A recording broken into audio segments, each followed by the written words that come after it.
Was a broke wagon really the end of her trail, or the beginning of something she never imagined? The morning was cold enough to bite through bone. Sarah Brennan slept sitting up, her back against a splintered wagon wheel that had carried her across half the country before giving out for good. Frost clung to her thin shawl. Her 2 children lay curled under torn canvas at her feet, trying to stay warm. Tommy held his sister Hope tight, their breath fogging the air in small white puffs. Dawn rose slow over the Montana plains. The November wind whispered of an early winter and carried the smell of coming snow. Everything around them looked empty and endless. No shelter, no help, no way forward. Grant McCoy spotted them first.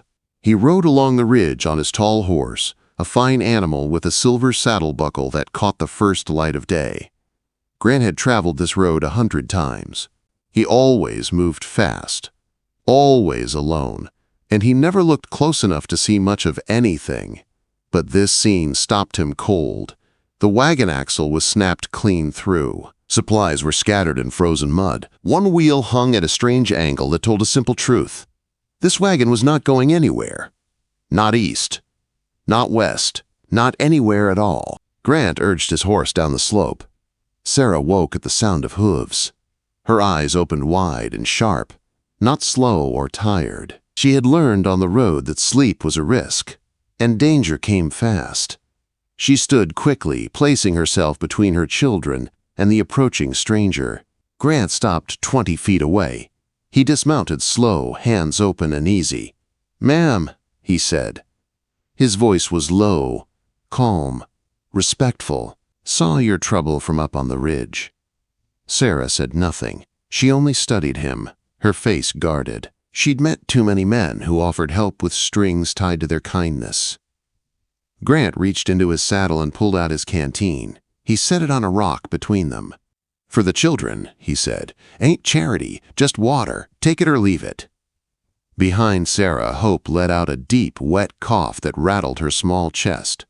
Tommy's entire body shivered under the thin blanket. Fear flashed across Sarah's face before she hid it again. Grant knelt by the broken axle and inspected it. His hands moved steady and sure. He once knew how to fix things, long before wealth made him forget the feel of real work. "This is done," he said, standing beyond mending. "I know that," Sarah replied. Her voice was sharp, but it trembled at the edges. "Where are you headed?" "Oregon," she said. "My sister's there."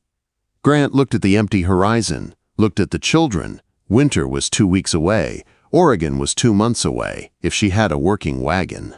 She had nothing now but courage and 2 sick children. He brushed dirt from his knees. "I'll be back." "Don't bother," she called after him. But Grant was already in the saddle, already riding hard toward town. Sarah pulled her children close, whispering promises they no longer believed. Promises she no longer believed, but a mother had to try. Grant rode fast. One thought circled in his mind. A man is measured by what he does when no one is watching. He'd spent years building wealth, while others struggled. Maybe it was time to start doing something that mattered. By the next morning, Sarah heard the creak of a heavy wagon. She stood quickly. Tommy and Hope slept beside her, wrapped in each other's warmth. She stepped out, ready to refuse whatever pity came her way. What she saw stole her breath. Grant wasn't approaching her wagon. He was 30 yards away on a patch of open land beside the road. He hammered wooden stakes into the frozen earth, his wagon behind him loaded with milled lumber, tools, and canvas tarps. "What do you think you're doing?" Sarah asked. "Building," Grant replied. "Building what?" "A cabin." Sarah stared, shocked. "This land isn't yours." "It ain't anybody's," Grant said. "Territorial land, unclaimed." "I can't pay you," she said quietly. "Didn't ask you to." "Then why?" she demanded. Grant drove another stake into the ground. "You can help," he said, "or you can watch. Either way, I'm building." Tommy wandered to his mother's side, eyes wide with wonder. "Mama, is he building a house?" Grant paused, looked at the boy. Something softened in his weathered face. "That's the idea, son." Hope's cough shook her small body. Grant turned toward his saddlebag and pulled out a thick quilt, handmade. Beautiful, something precious. My mama made this 30 years back, he said. Figured your little ones could use it.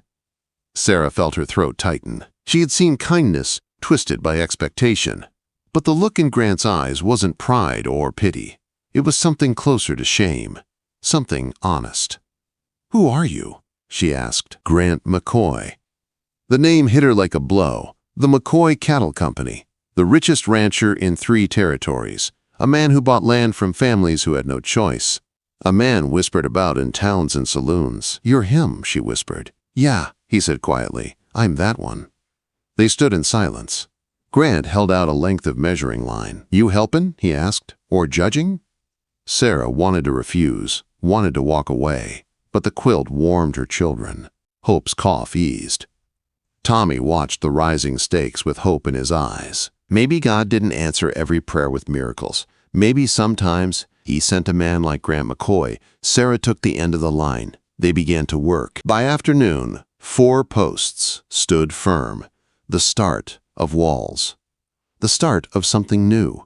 Something she did not yet have a name for. Was kindness ever simple, or did it always come with a price the heart had to pay? 3 days passed, and the work found its own rhythm. The cold November air bit at their fingers, but building kept them warm. Sarah surprised Grant more than once. She worked with steady hands and sharp eyes. She handled the level and plumb line like she'd been born with tools in her grip. "Your father teach you?" Grant asked as she checked the alignment of a beam he held up for her. "He was a carpenter before gambling ruined him," she said.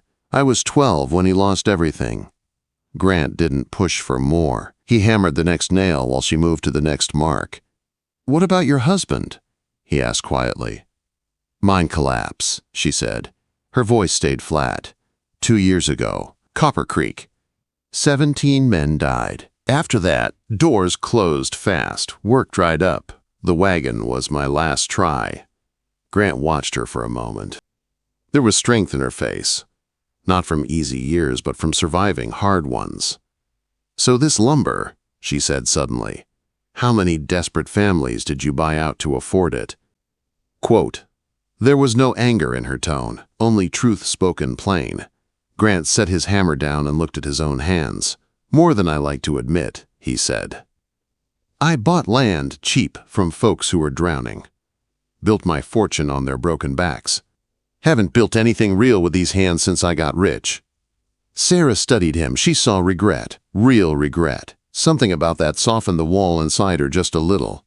"So why now?" she asked. "Why us?" "Maybe because you don't know me," Grant replied. "No history between us. Or maybe I'm tired of being the kind of man I became." Their eyes met and Sarah looked away first. Voices carried on the wind that afternoon. Town gossip from 3 miles away reached their ears.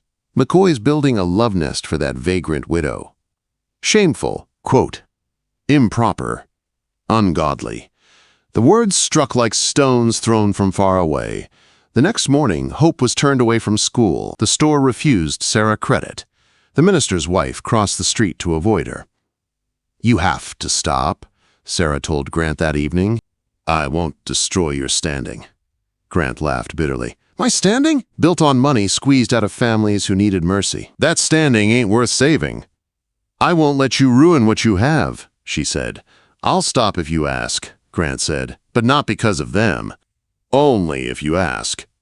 Sarah opened her mouth to speak words she didn't want to say, but Tommy's cough cut through the cold air, deep and painful. His little body shook with fever. Grant didn't wait for permission. He mounted his horse and rode into the dark. An hour later, Doc Harper arrived. Grant had paid triple for an emergency visit. After treating Tommy, Doc pulled Grant aside. "You building her a house?" he asked, "or building yourself a conscience?" Grant looked at Sarah holding her sick son. "Maybe both," he said softly. "Maybe they're the same thing." Grant fell asleep in a chair beside Tommy's bed that night, rifle across his lap, guarding them, guarding Hope. Sarah covered him with the quilt and let him sleep. 3 days later, the cabin walls reached waist height. The cold cut sharper now, but the rising walls gave them shelter. Tommy learned to hammer nails straight. Hope sorted screws by size. She hummed while she worked. Sarah hadn't heard that sound from her daughter in months. Sarah was checking a wall frame when Warren Kent, the town banker, arrived. "You're ruining your standing," he warned Grant. "This widow is not your kind." Grant's jaw went tight. "What kind is that?" he asked. "You know," Warren whispered. "There are proper ways to help people like her." "People like her?" Grant repeated. Warren nodded. Grant walked away. "I'm done with your idea of proper," he said. That night, Grant carved words above the doorbeam.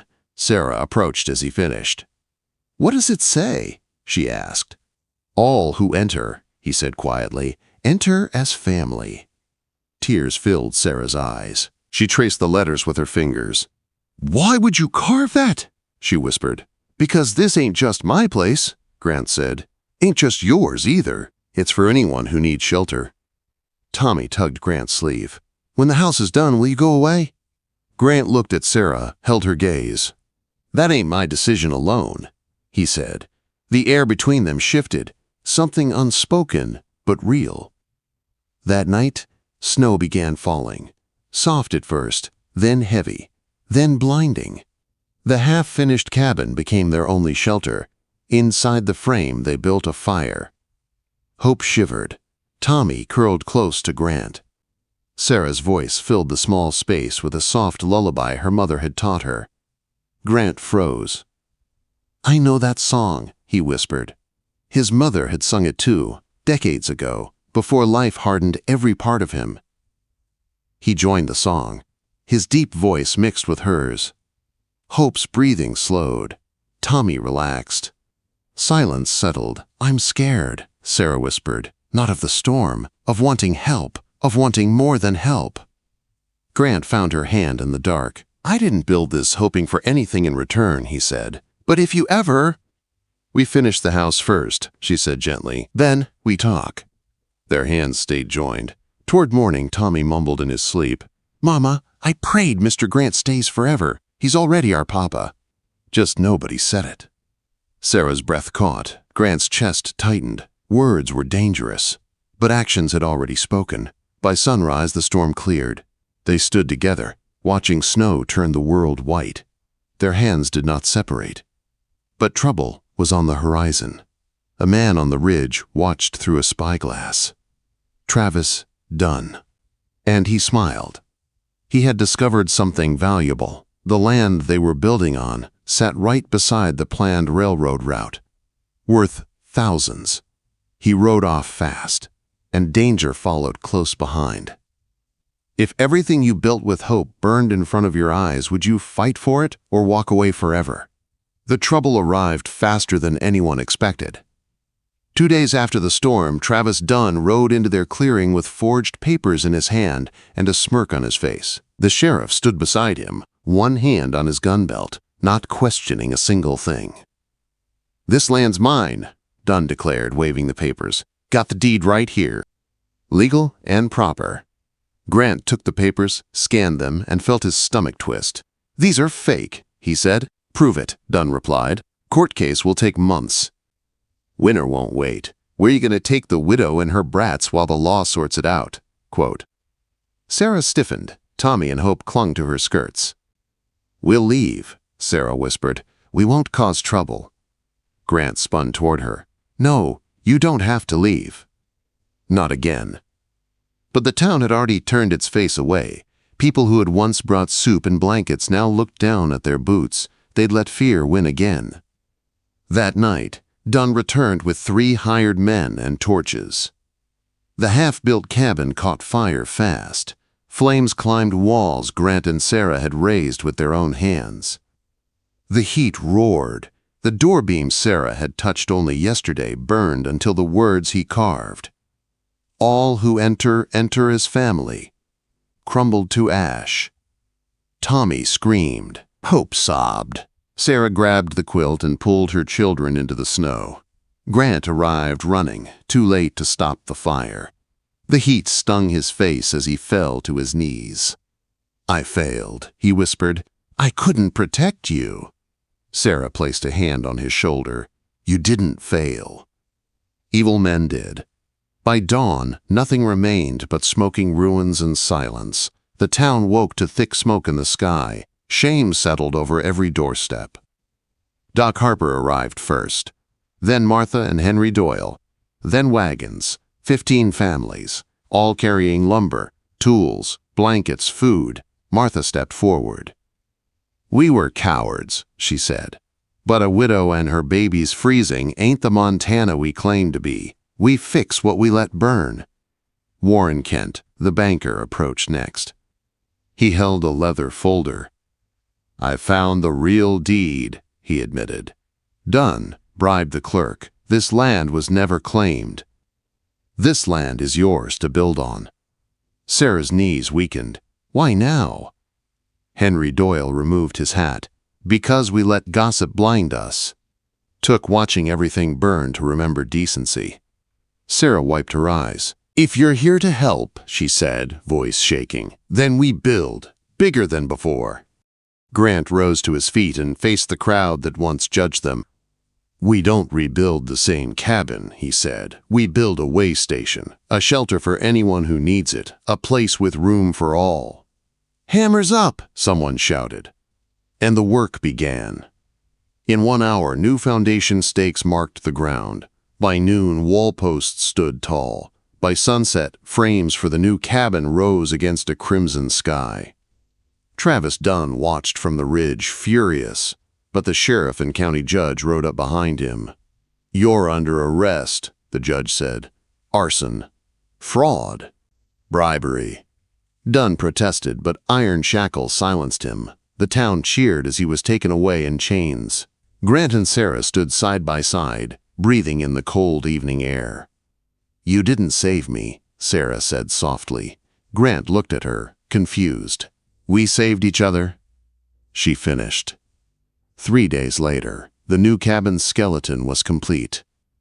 Bigger, stronger, built by many hands, not just 2. Grant carved new words into the roof beam, not his mother's words, not the old promise. Built by many, home to all. When he and Sarah raised the beam together, the crowd fell silent. Every hammer strike felt like a promise kept, every nail a vow. But the celebration was cut short. Travis Dunn returned, out on bail, with 3 hired gunmen. "This land's mine," he shouted. "I'll keep burning it till you leave." Grant stepped forward alone, unarmed. "You can shoot me," he said calmly, "but you'll have to shoot every man, woman, and child here. Can your conscience carry that weight?" The hired guns shifted uneasily. Before anything could escalate, the sheriff and judge arrived again. "Your bail is revoked," the judge said. "Threatening a whole town? You're going to territorial prison." Dunn was dragged off, screaming empty threats. Silence followed. Then cheers. The way station rose in peace after that. Strong beams, solid walls, warm rooms.